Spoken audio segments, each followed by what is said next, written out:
प्रशासन को लग रहा है कि किसान जो है वो बैठ करके चला जाएगा, लेकिन किसान इस बार परमानेंट समाधान करने के मूड में है। अपना पैसा मांगने आ रहे हैं। कौन हम पर टाइट हो सकता है? हम कोई गलत काम करने आ रहे हैं? आज शामली की आप देख रहे तीनों मिल का 561 करोड़ रुपए बकाया है। नमस्कार दोस्तों, आज धरने का 8वां दिन है। लगातार किसान धरने पर बैठे हुए हैं अपने बकाया भुगतान के लिए। जिस तरीके से योगी सरकार ने वादे किए कि आपका पेमेंट 14 दिन में मिलेगा, विद्युत विभाग से छूट मिलेगी, बिजली के लिए किसानों को छूट मिलेगी, लेकिन कोई भी वादा पूरा नहीं किया गया। अभी हम शामली में हैं और भारतीय किसान यूनियन के जिला अध्यक्ष कपिल खाटियान जी हमारे साथ में हैं। कल की क्या रणनीति है, क्योंकि कल चक्का जाम रहने वाला है। राकेश टिकैत जी ने आह्वान किया है कि कल चक्का जाम रहेगा शामली में, और क्या क्या रणनीति कल के लिए बनाई गई है, कौन कौन से रूट जो हैं जाम रहेंगे और कौन कौन से खोले जाएंगे, कितने समय के लिए जाम रहेगा। नमस्कार जी। नमस्कार जी। कल का क्या प्रोग्राम है? सबसे पहले ही मैं जानना चाहता हूँ। प्रोग्राम यही है, तहसील के बराबर में जो चौराहा है इस पे हम चक्का जाम करेंगे और वहीं पर एक महापंचायत का आयोजन होगा जिसका नेतृत्व राकेश टिकैत जी करेंगे और उनमें आगे की रणनीति जो भी है वो तय करेंगे, कल ही घोषणा करेंगे। अगर कल कोई बात नहीं बनती है, क्योंकि कई बार वार्ता जो है प्रशासन से आपकी विफल हो चुकी है, अगर कल कोई बात नहीं बनती है, उसके बाद की क्या रणनीति बनाई जा सकती है? नहीं, हमने ये कहा कि वार्ता जो है विफल हो चुकी है। अब आज भी वार्ता हुई थी, हमने कहा ये हमारे प्रस्ताव है, आप इन पे विचार करें। और प्रशासन या मिल वाले नहीं कर रहे तो फिर तो लड़ाई होगी, उसमें अंजाम की तो कोई फिक्र नहीं होती। लड़ाई किस तरह की होगी?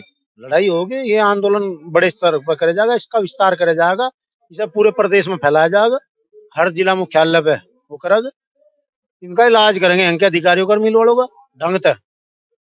गौरव टिकैत जी ने भी कहा था जो गाजीपुर वाली झोपड़ियां हैं उनको शामली में लगा लीजिए, तब मानेगी सरकार, तब मानेगा प्रशासन। तो क्या वो तैयारी में पूरी कर ली गई है? नहीं, वो तैयारी पूरी है। प्रशासन के हमने पाले में गेंद घेर दी, भाई हमारा गन्ना भुगतान कर दो, हम चले जाएंगे, नहीं करेंगे तो फिर तो भाई झोपड़ी भी लगेगी, मकान भी बनेंगे, अब यहीं रह जाएंगे काम। भाई हम तो घर से बेघर हो ही लिए, जब वहाँ पीछा नहीं तो यहीं आ जाएंगे, यहाँ मिल बैठ कर सब काम तो चल रहा, खाने पीने का। कल जाम रहेगा वो कितने समय से कितने बजे तक रहेगा? उसका सुबह 10 बजे से शाम के 5 बजे तक। तो क्या एक रोड जाम रहेगा जो ये बनत वाला? रोड, हाँ, यही बनत वाला एक रोड जाम रहेगा और उसका हमने यही प्रावधान करा, क्योंकि हमें महापंचायत भी करनी है। अगर पूरे जिले में रोड जाम कराते तो उसका फर्क ये पड़ता कि महापंचायत नहीं हो पाती थी, तो सब एक जगह इकट्ठा हो जाएंगे तो बड़े स्तर पर उसका। और अभी हमारे साथ में दूसरे भाई शुभम मलिक जी हैं। आपने लगातार इनको सोशल मीडिया पर देखा होगा, बहुत सारी वीडियो इनके वायरल हो चुके हैं। इनसे भी जानेंगे जाम से क्या फायदा होगा, क्योंकि जाम से आम जन परेशान होगा। किसान तो परेशान है ही, जो आम जन है किसानों की वजह से उनको भी समस्याओं का सामना करना पड़ेगा। तो आपको क्या लगता है शुभम जी, कल के जाम से आम जन पर क्या प्रभाव पड़ेगा और प्रशासन पर क्या प्रभाव पड़ेगा? देखिए, आम जन की दुविधा आप समझिए। आम जन पहले से ऑलरेडी परेशान है। उसके बच्चे की फीस नहीं गई, बिजली की छापामारी उसके घर पर हो रही है, गन्ने का पेमेंट नहीं मिल रहा है।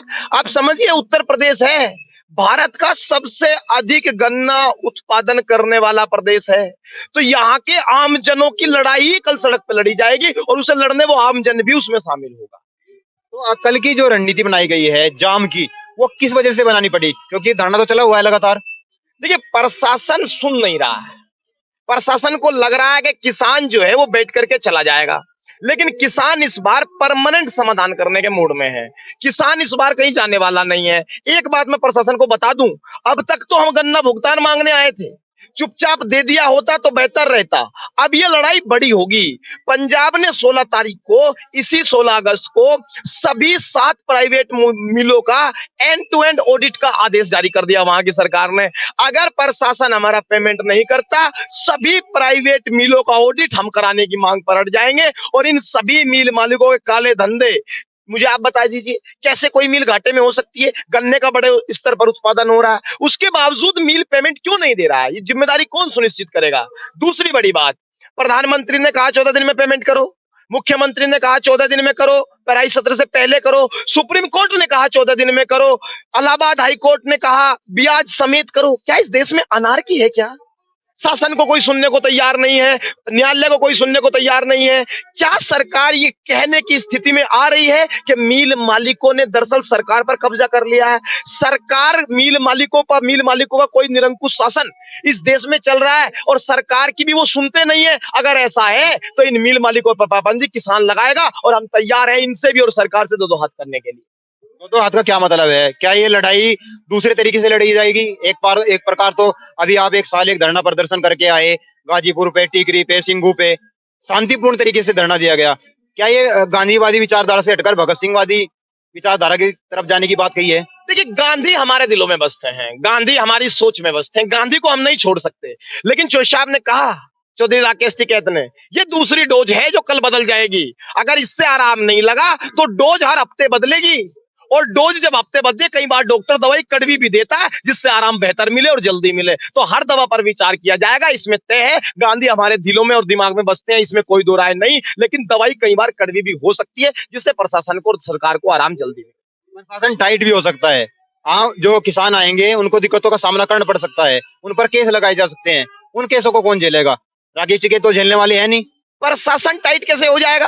प्रशासन हमारा कर्जदार है। प्रशासन पहले 561 करोड़ रुपए किसान के दे और तब टाइट होने की बात करें। क्या हम किसी का दूसरे का मांगने आ रहे हैं? अपना पैसा मांगने आ रहे हैं। कौन हम पर टाइट हो सकता है? हम कोई गलत काम करने आ रहे हैं? अरे हमें अपना पैसा चाहिए। प्रशासन की नाकामयाबी है कि वो दे नहीं पाया और उसके बाद अगर प्रशासन हमें टाइट होने की धमकियां देता है तो किसान से टाइट कौम इस देश में पैदा नहीं हुई। हर तरीके से किसान लड़ाई लड़ेगा, पीछे हटने वाला नहीं है। एक समय आया कि दोनों को अलग अलग कर दिया गया और अब मुजफ्फरनगर के जिलाध्यक्ष हमारे साथ में हैं, उनसे जानेंगे कि यहाँ आने की क्या जरूरत पड़ी। नमस्कार जी। नमस्कार भाई। देखो, ये शासन की और इस सरकार की हठ धर्मिता, जो वादे करती थी बड़े बड़े जुमले, 14 दिन में गन्ना भुगतान करेंगे, नहीं तो 15% का ब्याज दिलाएंगे।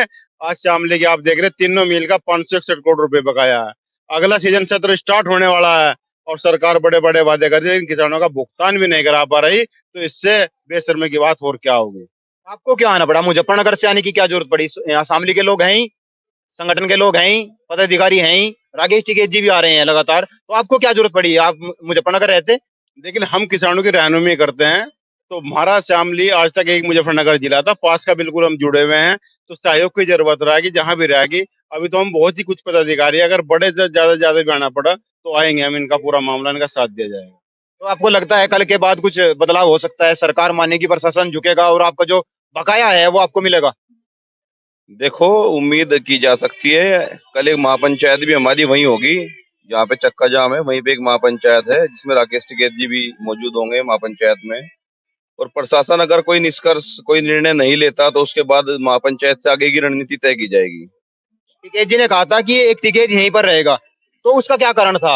लगातार आ रहे हैं टिकैत परिवार से कोई ना कोई आ ही रहा है, उससे क्या प्रभाव पड़ेगा? अगर टिकैत परिवार का कोई ना कोई सदस्य यहाँ रहेगा उससे क्या प्रभाव पड़ेगा? टिकैत परिवार जो है वो एक किसान मसीहा है, तो किसानों के बीच में तो एक न एक परिवार में से एक न एक सदस्य को तो रहना पड़ेगा। उससे किसानों की भी हिम्मत बंधी रहती है। जब टिकैत परिवार का कोई भी सदस्य किसानों के साथ होता है तो किसान अपनी 2 गुनी 3 गुनी ऊर्जा के साथ काम करता है अपना।